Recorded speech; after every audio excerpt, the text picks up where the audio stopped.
podcast, we are cutting through the standard diplomatic language to look at a visit that could fundamentally reshape security in the Great Lakes region.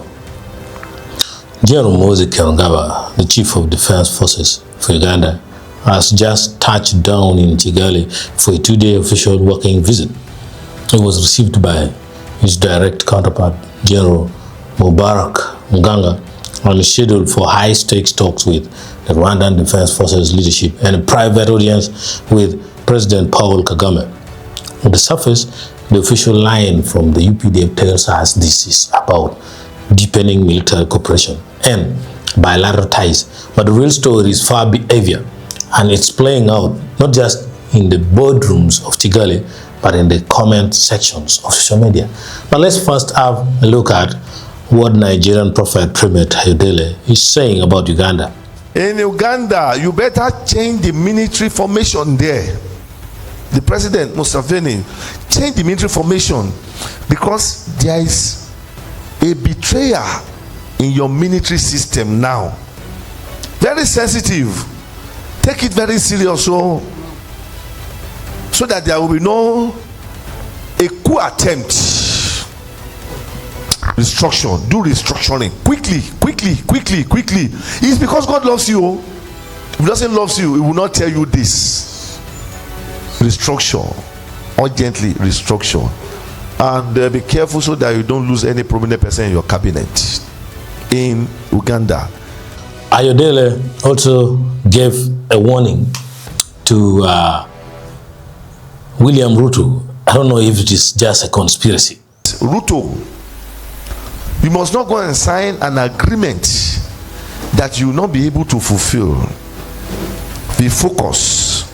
You will do better than any other person. There's no alternative at the moment, but you must be carefully, be watchful, and don't do something that will deteriorate your victory. Ayodele, always scary. Anyways, let's nobody delayed.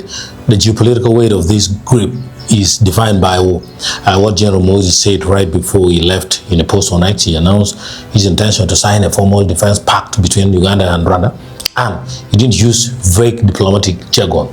He stated explicitly, anyone who attacks any of our countries will have declared war on both countries. This isn't a routine handshake about training exercise. This is a massive shift toward a collective defense alliance, effectively making Kampala and Kigali a single military bloc.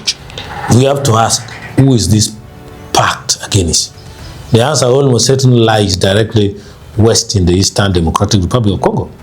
This meeting takes place under the intense shadow of the escalating DRC crisis, but nations are heavily entangled there, though they have long operated on parallel and sometimes conflicting tracks. Rwanda faces immense international pressure regarding its alleged backing of the M23 rebels, while Uganda conducts Operation Suja against the ADF. The deep speculation here is that this visit is a war room level alignment.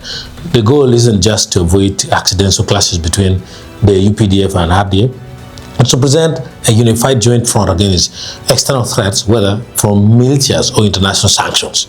This pact also represents the final structural cementing of a reconciliation that was unthinkable just a few years ago.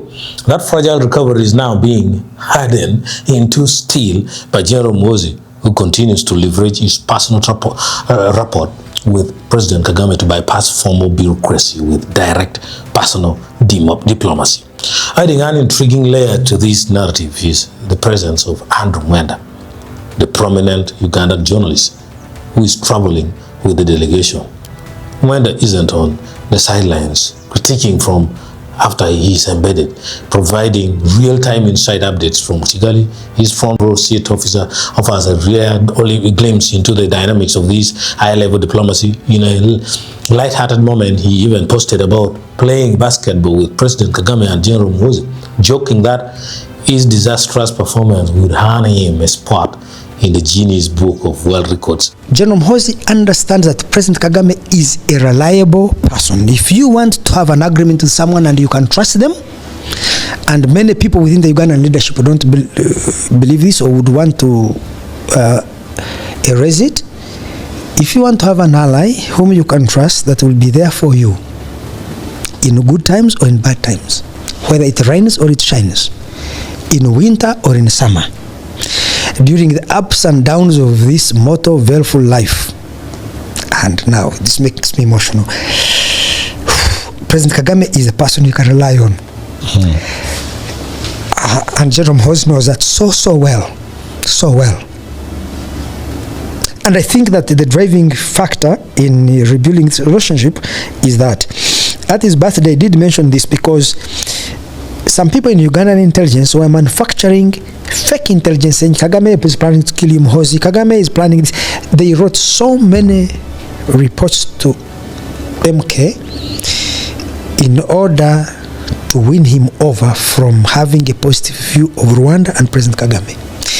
That Muhoozi triumphed over that, I think for me, is one of the greatest symbols of human resilience.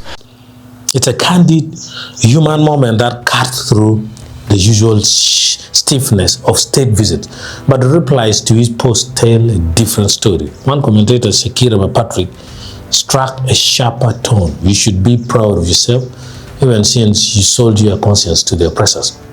It's a reminder that even as the delegation projects unity and strength, the domestic audience remains deeply divided, with critics questioning the moral cost of this strategic alignment. For General Muhoozi's supporters, this trip elevates Uganda's strategic posture and secures its borders through partnership. For his detractors, it's a paradox, forging regional stability abroad while accusations of domestic repression simmer at home. The presence of a journalist like Mwenda inside the room only amplifies the contrast between the polished optics of diplomacy and the raw skepticism of the public. As we watch the official photo ops and the candid basketball snapshots, we are not just seeing a state visit, we are witnessing a security hammer falling on the region, and the cracks are already showing in the public discourse. Keep watching.